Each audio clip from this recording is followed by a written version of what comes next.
गांव में अक्सर कर ज्यादा लोग गरीब और किसान थे। सभी अपनी जीविका चलाने के लिए अपने खेतों में मेहनत करते हैं, लेकिन बारिश न होने के कारण कभी सूखा पड़ जाता था या कभी इतनी बारिश हो जाती थी कि गांव में बाढ़ आ जाती थी, जिससे कि उनकी सारी फसल बर्बाद हो जाती थी और वह लोग अपना जीवन खुशहाल नहीं जी पाते थे। यह कहानी है उसी गांव में रहने वाले गरीब किसान चंदू की, जो कि अपने खेतों में सबसे ज्यादा मेहनत करता, लेकिन उसकी किस्मत कभी भी उसका साथ नहीं देती थी। वह हर समय अपनी किस्मत को ही कोसता ही रहता था, क्योंकि उसे अपना घर चलाने के लिए ना जाने कितनी मेहनत करनी पड़ती थी। उसकी पत्नी निशा भी बहुत अच्छे स्वभाव की थी, लेकिन वह कभी कभी अपने पति को गरीबों के ताने नहीं देती थी। निशा, मैं जा रहा हूँ खेत पर खुदाई करने के लिए, तुम जल्दी खाना बना कर ले आना। मैं अभी खेत पर चल रहा हूँ। ठीक है जी, आप खेत पर जाइए और वहीं खुदाई करिए। चलो ठीक है, तब तक मैं खाना बना लेती हूँ। चंदू अपने खेत पर पहुँचता है तो वह देखता है कि उसके अगल बगल के किसान अभी तक नहीं पहुँचे हैं। अपने अगल बगल के किसानों को ना पहुँचा देखकर चंदू खुद से ही कहने लगता है कि अरे ये क्या, मेरे पड़ोसी किसान कोई आए ही नहीं है। चलो मुझको क्या, अरे वो लोग तो घर में आराम कर रहे होंगे, उनकी जिंदगी तो बहुत अच्छी है, लेकिन एक मैं हूँ जो सुबह उठकर खेतों की ओर ही निकलना पड़ता है। न जाने में मेरी एक ऐसी बदकिस्मती है जो मैंने पिछले जन्म में न जाने कैसे पाप किए होंगे, उसकी सजा मुझे इस जन्म में मिल रही है। अपने अगल बगल के किसानों को ना देखकर चंदू खुद को और खुद की किस्मत को ही कोसने लगता है। फिर क्या था, चंदू चुपचाप अपने खेतों में खुदाई करने लगता है। एक तो कड़ी धूप थी, इसीलिए चंदू का शरीर पूरा पसीने में डूब गया। चंदू की किस्मत नहीं बल्कि बदकिस्मती थी। चंदू बहुत ही जी जान लगाकर अपने खेतों की खुदाई कर रहा था। तभी उसकी पत्नी निशा खाना लेकर आ जाती है और वह चंदू को पुकारने लगती है, अरे जी, यहाँ आओ और खाना खा लो आकर। चंदू काम करने में इतना मगन था कि उसे यह पता ही नहीं चलता है कि कब दोपहर हो गई। जब वह निशा की आवाज को सुनता है तब उसे समझ में आता है कि अब दोपहर हो गई है। अरे जी, या आप क्या करते रहते हो? हर समय काम, जब देखो तब काम। अरे आराम तो कर लिया करो। अगर अभी भी खाना लेकर नहीं आती तो तुम ऐसे ही काम में जुटे ही रहते। अरे खुद को भी देख लिया करो, कितने दुबले हो चुके हो। इस खेत की प्रभाव में तुम खुद की परवाह छोड़ चुके हो। देखो, एक किस्मत है, आज खराब है तो कभी ना कभी बदलेगी, लेकिन तुम खुद की हिफाजत करना मत छोड़ो। और देखो, आपके पड़ोसी किसान एक भी अभी तक खेत में नहीं आए हैं और आप तो यहाँ सुबह के आए हुए हो। निशा, न जाने यहाँ मेरी किस्मत का बदलेगी। और रही बात खुद की परवाह करने की, तो क्या करें। अरे मैं किसान हूँ निशा, मुझे हर समय अपने खेत की और फसल की ही पड़ी रहती है। अगर मेरे खेत में कुछ अनहोनी होती है तो मुझे रातों में नींद नहीं आती है और खाना भी अच्छा नहीं लगता है। और मेरे पड़ोसी किसान तो हमसे अमीर है, इसीलिए वह जब मन करते हैं तभी खेतों में आते हैं, और उनका मन नहीं करता है तो वह लोग घर पर ही रहते हैं। लेकिन यहाँ मेरी भी बदकिस्मती है जो मुझे हर समय खेतों में काम करने के लिए खींचती ही रहती है। अरे जी, आप देखना, एक दिन ऐसा आएगा कि आप खुद मेरे से ही कहोगे कि अब मेरी किस्मत मेरा साथ दे रही है। अच्छा, तो बैठे बैठे बहुत टाइम हो गया है, अब आप खाना खा लो। चंदू को खाना खिलाकर निशा वहाँ से चली जाती है। चंदू फिर से अपने खेत में काम करने लगता है। तभी उसका पड़ोसी किसान रघु आता है। अरे चंदू भाई, ऐसा लगता है कि आज तुम बहुत जल्दी आ गए हो, लेकिन तुम्हारे खेत को देखकर ऐसा लग रहा है कि तुमने अपने सारे खेत का काम कर लिया है। और अगर तुम्हारे चेहरे को देखा जाए तो ऐसा लग रहा है कि तुम्हारे खेत का काम कुछ भी नहीं हुआ है। अरे जल्दी कैसी रघु भाई, दोपहर हो चुकी है। और रही बात मेरे खेत में काम होने की, तो मेरे खेत का काम लगभग हो चुका है, लेकिन मैं अपनी किस्मत को लेकर बहुत ज्यादा परेशान हूँ। न जाने भगवान मुझ पर ही इतनी ज्यादा मुसीबतें क्यों डालता है। अरे चंदू भाई, कब तक ऐसे ही जीते रहोगे और अपनी किस्मत को कोसते रहोगे? देखो चंदू भाई, माना कि प्रकृति का करिश्मा है जो हमारे खेतों में होने वाली फसल को बर्बाद कर देती है, लेकिन ये बात तो नहीं है कि हर साल तुम्हारी फसल ही बर्बाद नहीं होती। तुम्हारे पड़ोस में मेरा खेत भी तो है, इसीलिए मेरी फसल भी तो बर्बाद हो जाती है, लेकिन अपना घर परिवार चलाने के लिए कुछ और सोचना पड़ता है। रघु भाई, आपकी बात मुझे समझ में नहीं आई। आखिर आप कहना क्या चाहते हो? देखो चंदू भाई, मैं जो कहना चाहता हूँ वह कहूंगा नहीं, बल्कि आपको दिखाऊंगा। उसको देखने से पहले आप अपने खेत का काम निपटा दो और मैं भी अपने खेत का काम निपटा लेता हूँ। फिर हम दोनों चलते हैं मेरे घर, क्योंकि जो मैं आपको दिखाऊंगा उसे देखकर आपकी किस्मत ही पलट जाएगी। ठीक है, चलो भाई। वैसे भी मेरी किस्मत तो खराब ही है, लेकिन तुम कह रहे हो तो मैं जरूर चलूंगा तुम्हारे साथ, तुम्हारे घर को किस्मत पलटने के रहस्य को देखने। अब तुम सही कह रहे हो भाई, हम दोनों पहले अपने अपने खेत का काम निपटा लेते हैं, क्योंकि खेत को भी तो देखना है। दोनों अपने अपने खेतों में काम करने में लग जाते हैं। चंदू अपने खेत में काम करने के लिए सबसे पहले आया था, इसलिए उसका काम सबसे पहले हो जाता है।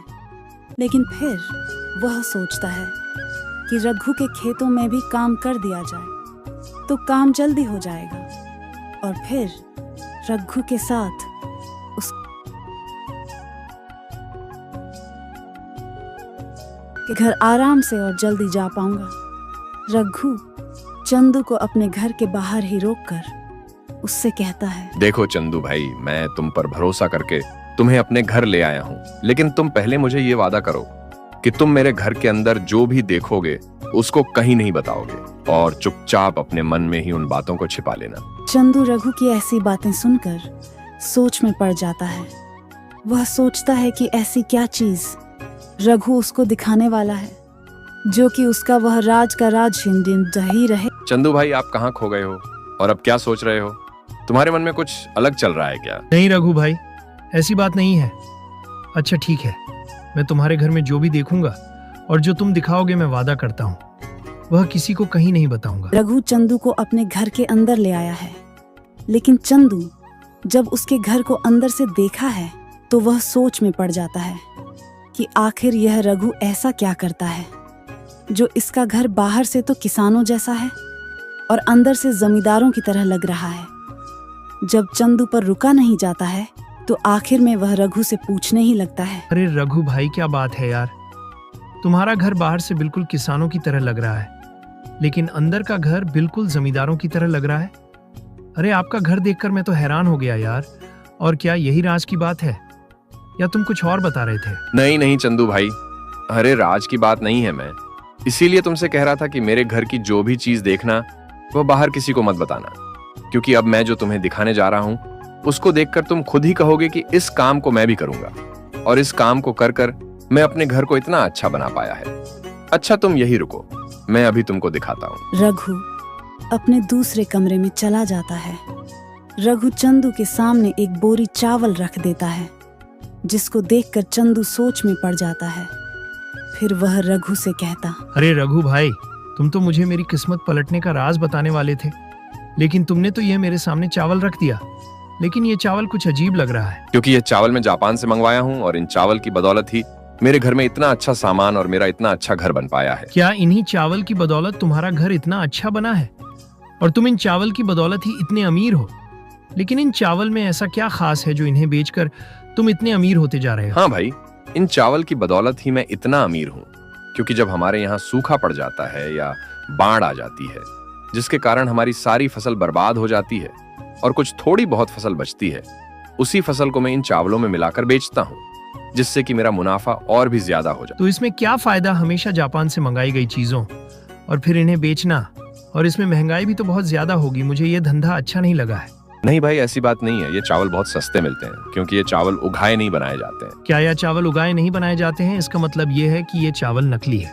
हाँ चंदू, अब तुम ठीक से समझे हो या चावल नकली है? भाई, अगर इन चावलों को आप हमारे अच्छे चावलों में मिलाकर बेचोगे तो जो लोग इन चावलों को खाएंगे वह लोग तो बीमार पड़ जाएंगे। हाँ, तो इससे मुझे क्या लेना देना है? वह इन चावलों को खाकर मरे या जिए। देखो, मुझे सिर्फ अपने पैसों से मतलब है, और अगर हम ऐसे ही सबके बारे में सोचेंगे तो हमारा धंधा ठप हो जाएगा। और अगर हमारी फसल खराब हो जाती है तो क्या वह लोग हमारी मदद करने आते हैं? नहीं रघु भाई, यहाँ तो सरासर गलत काम है, क्योंकि मैं अपने फायदे के लिए किसी को मुसीबत में नहीं डाल सकता हूँ और ना ही उसकी जिंदगी से खिलवाड़ कर सकता। रघु भाई, मैं यह काम कभी नहीं करूंगा। चंदू भाई, एक बार फिर सोच लो, क्योंकि यहाँ कोई मामूली चावल नहीं है, यहाँ तुम्हें अमीर बना सकता है। और उनकी बदौलत तुम्हें अपने खेतों में होने वाली फसल की भी चिंता नहीं करनी पड़ेगी और यहाँ तुम्हें रातों रात अमीर बना देगा। नहीं नहीं रघु भाई, इसमें चाहे जितना फायदा हो, लेकिन इस काम को मैं मेरे हाथ और मेरा मन गवाही नहीं दे रहा है, इसलिए कृपया करके मुझे माफ करना, मैं ये काम नहीं कर सकता।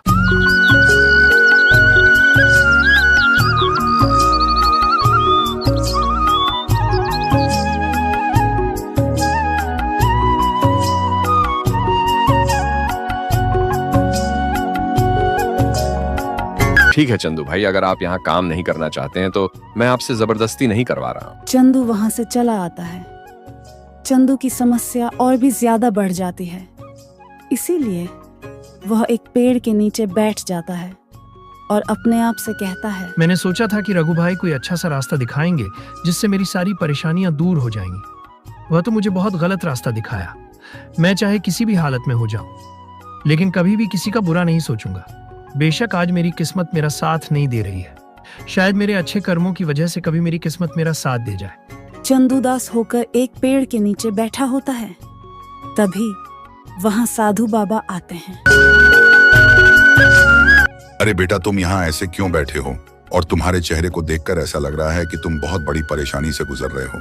अगर कोई गंभीर परेशानी हो तो मुझे बताओ, हो सकता है उसका कोई हल मेरे पास हो, क्योंकि परेशानियां बताने से कम होती हैं। बाबा जी, मैं आपको क्या बताऊं, मैं बहुत बड़ी परेशानी में हूँ।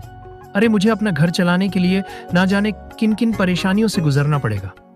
बाबा जी, मेरे परिवार में मैं और मेरी पत्नी 2 लोग हैं और मेरे पास एक छोटा सा जमीन का टुकड़ा है जिस पर मैं मेहनत करके अपने घर का खर्च चलाता हूँ, लेकिन कभी कभी सूखा पड़ जाने से मेरी सारी फसल बर्बाद हो जाती है और ज्यादा पानी हो जाने से बाढ़ आ जाती है, जिससे कि मेरी फसल बर्बाद हो जाती है। अब आप ही बताइए बाबा, मैं क्या करूं? अरे कभी सूखा पड़ जाता है और कभी इतनी ज्यादा बाढ़ आ जाती है कि फसल बर्बाद हो जाती है, और इस खेती करने के अलावा कोई काम भी तो नहीं है। हाँ बेटा, तुम्हारी यह परेशानी तो बहुत गंभीर है, लेकिन एक बात बताओ, तुम्हारे जैसे इस गांव में न जाने कितने किसान होंगे। जब फसल तुम्हारी खराब होती है तब उनकी भी तो फसल खराब हो जाती होगी, लेकिन वह लोग तो अपनी किस्मत को नहीं कोसते हैं। वह ऐसा क्या करते हैं कि उनके घर का खर्च आसानी से चल जाता है? बाबा की आवाज सुनकर चंदू सोच में पड़ जाता है। वह मन में ही सोचता है, अगर मैं बाबा को रघु भाई वाली बात बता दूं तो हो सकता है बाबा यह बात कहीं और बता दे, लेकिन मुझे ऐसा नहीं करना चाहिए क्योंकि वह भी तो मेरी मदद ही करने वाला था।